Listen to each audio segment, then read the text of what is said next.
Hello, friends. This is Dave Hurwitz, executive editor at ClassicsToday.com, here to talk to you about Igor Markevitch, the composer, not the conductor.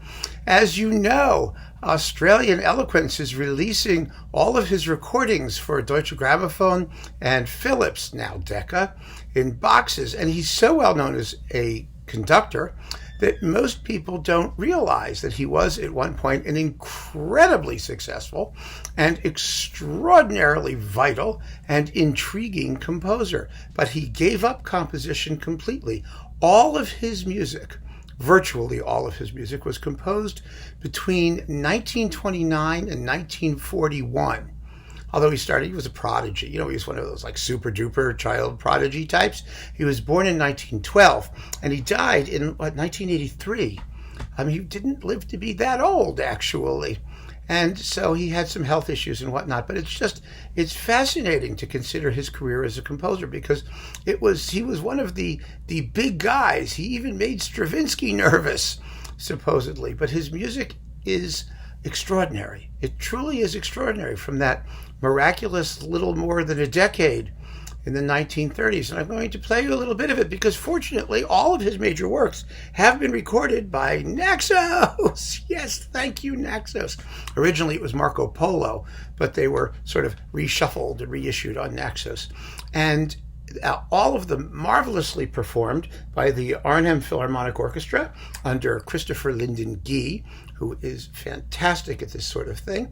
And it's amazing that this guy, he just dropped composition. Nobody knows exactly why he did it. He didn't talk about it in excruciating detail. Later in his life, he began to conduct some of his works in the 1970s to great success. His most famous piece was L'Envol d'Icarus, the Flight of Icarus, right? L'Envol d'Icarus. Yeah, I got it right. Wow, baby. And it really is cool. It's very, very, very cool. He was associated, as everybody was in those days, in France, in Paris, with Diaghilev and the Ballet Russe. He called himself Diaghilev's last discovery or last outrage, I suppose. And it's kind of, I think, in considering all of his music, there are 8 volumes in this series. I'm including his arrangement of Bach's The Art of Fugue and some other things. He was a real polymath, by the way. Let me just say that. Aside from being, all conductors compose a little bit, or some of them did. George Szell did, Otto Klemperer did. Most of them were really very bad at it. Furtwängler, they all wrote music. Weingartner, and it really is sort of one of those things. I think it's probably healthy for them. They get to know the music from the inside out maybe a little better. But there are some composers who are also great conductors. Mahler comes to mind immediately. And Leonard Bernstein was a composer first and a conductor second. And I think Markevitch was one of those. He was a composer first, and then he turned to conducting, where he was able to, I think, satisfy his curiosity about a vast range of music. Now, as a conductor, his style, as we know, tended toward the intellectual, very literal, very strict. It's very exciting. It wasn't cold, and it wasn't, anti-human or mechanical. But he was that sort of a conductor. He was a 20th century conductor in that sense. He was not a romantic. He was a modern. And his music is like that. His music is not emotionally giving, let's just say. It seems to be, in the titles, you'll hear some things that you might expect, but his view of things tended to be cool, somewhat detached, but fascinating. Fascinating in terms of its color, its rhythm, its harmony. Really good stuff, and impeccably crafted, just like his conducting. He had an eye for detail, and like so many genuine musical prodigies, he was unbelievably specific in what he wanted and how he imagined music could be. I think part of the problem with his works is that he never quite alighted on a personal style. that we could identify and say, oh, that's Markevitch. I mean, it's not that the music isn't personal. You'll hear these pieces, they don't sound so much like anybody else, but they also don't have a focus. A stylistic focus, like, for example, Mahler's music does from the very, very beginning. Just, that, or Bernstein's too. He just has this overwhelming feeling of personality. That I don't hear in his music in the same way. But that doesn't mean it's not good music. It's very good music. So I think the place to start with Markevitch is with Volume 3, because Volume 3 has his most famous work, The Flight of Icarus. Now, this exists in two versions. L'Envol d'Icar is the first version, and then, although he sort of stopped composing in the 1940s, he did not stop composing Icar. It was the piece that meant the most to him. And he revised it because the original was somewhat complicated and had, quarter tones and things like that in it. So he took the quarter tones out. You're not going to hear a big difference. It's the same work, recognizably the same work, but, the same thing. But he tidied it up in various ways. And I think that, each version has its own charms, if you want to call it that. The first work on this disc, which is Volume 3, Complete Orchestral Works, Volume 3, here you go, again with the Arnhem Philharmonic under Christopher Lyndon-Gee. Volume 3 contains an 8-minute extravaganza here called Cantique d'amour, love song. And this ain't like any love song you've ever heard. The style it most resembles is sort of Scriabin. It's cosmic love. It's not like, sexy love. I think maybe you'd call it that, or sexy love of a very refined sort. It's a gorgeous, gorgeous exercise in texture and attenuated harmony, rather Scriabinesque, as the notes point out, and that really is the composer I think it comes closest to. I will say, fascinating for me anyway, is that Markevitch's music is published by Boosey and Hawkes. Here is the Cantique d'amour, and Markevitch was a vibrato guy. He was one of those composers who was so specific in his score markings and his details that he is an excellent, excellent guide to early or 20th century performance practice in orchestras of the day. It's very handy because the very opening of Cantique d'amour begins with multiply divided strings. Here it is. Look at the multiply divided. And the indication under these pianissimo chords in the strings, molto vibrato. In fact, he doesn't ever just use vibrato. He only says molto vibrato. He only says when he wants, or indicates where he wants tons of it, thereby suggesting that there was a basic level of non-molto vibrato that was in the orchestra most of the time. And you only emphasize those spots where you wanted to really let him have it. I mean, in this case, it's in conjunction with pianissimo dynamics, which is when, of course, many instrumentalists in their training at that point would have cut out vibrato entirely, and he doesn't want that. He wants it sustained. I just point these things out because the technical details are very, very interesting, and the evidence is not in violin treatises and all that nonsense that the period instrument folks look at, but in the scores themselves. And then the composers who cared to mark them at that level of detail. That's how we find out what people were really doing and what was expected.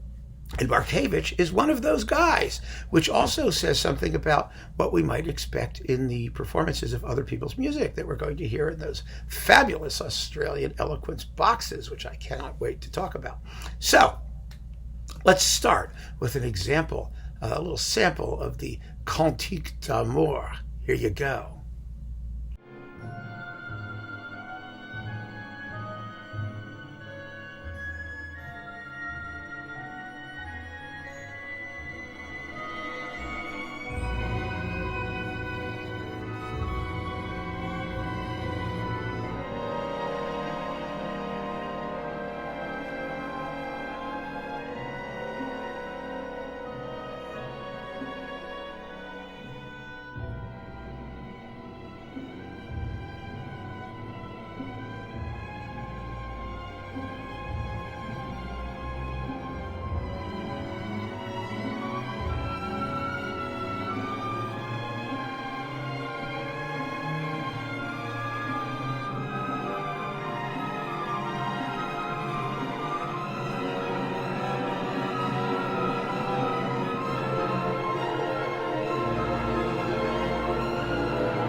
dreamy, succulent.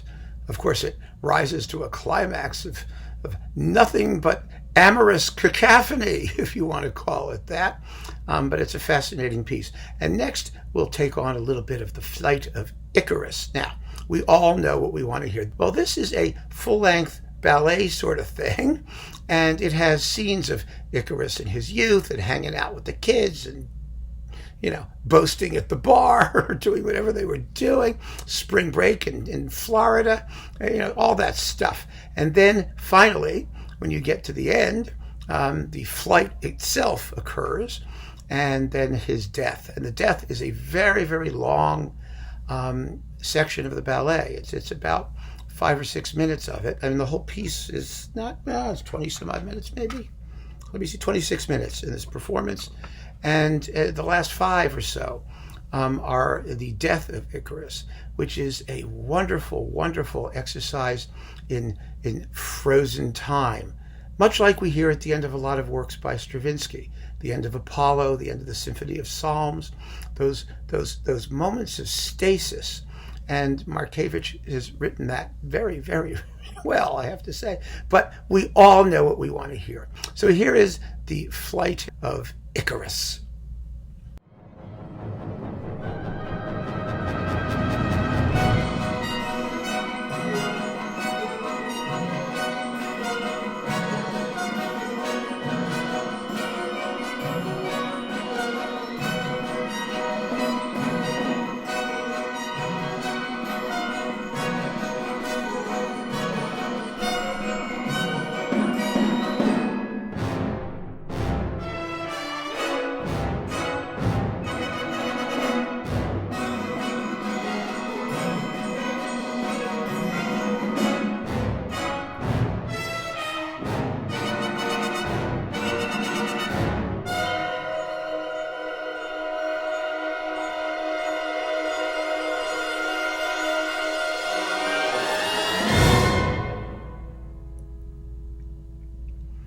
Yeah, you get the point, right?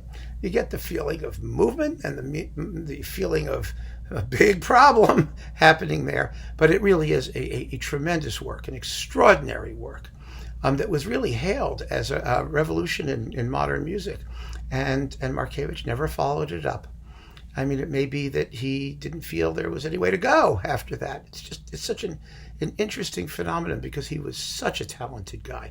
And the last work on this disc, this volume 3, is his Concerto Grosso, which is an earlier piece from around 1930. It's an exercise in that sort of, I would call it almost a contemporary style, a common practice of the period, that sort of polyrhythmic, polytonal, hanging out all over the place.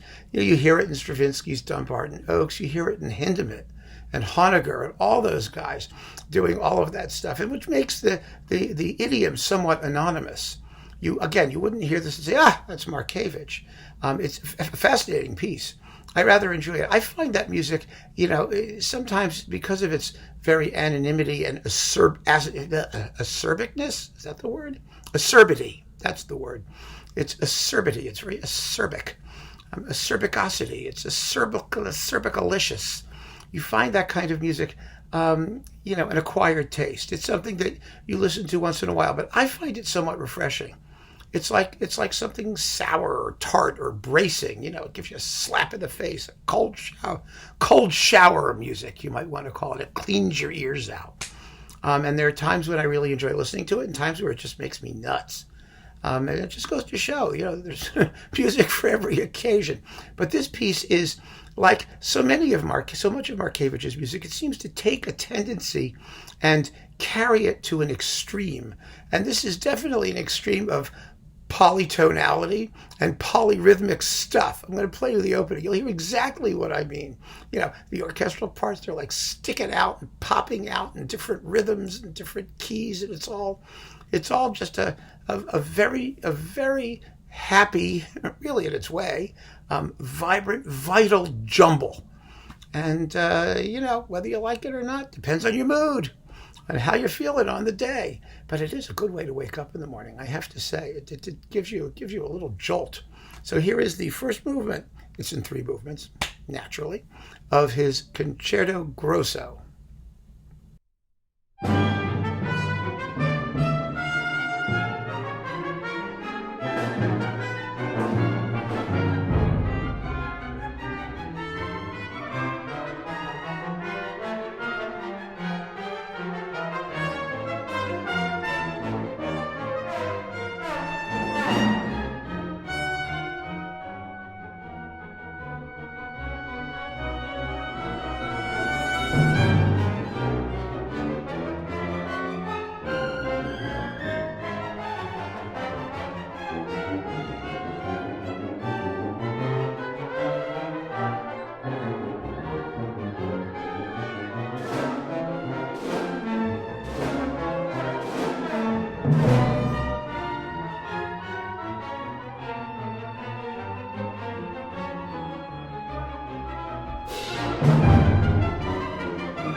And that, my friends, is volume 3 of 8 of the orchestral music of Igor Markevitch.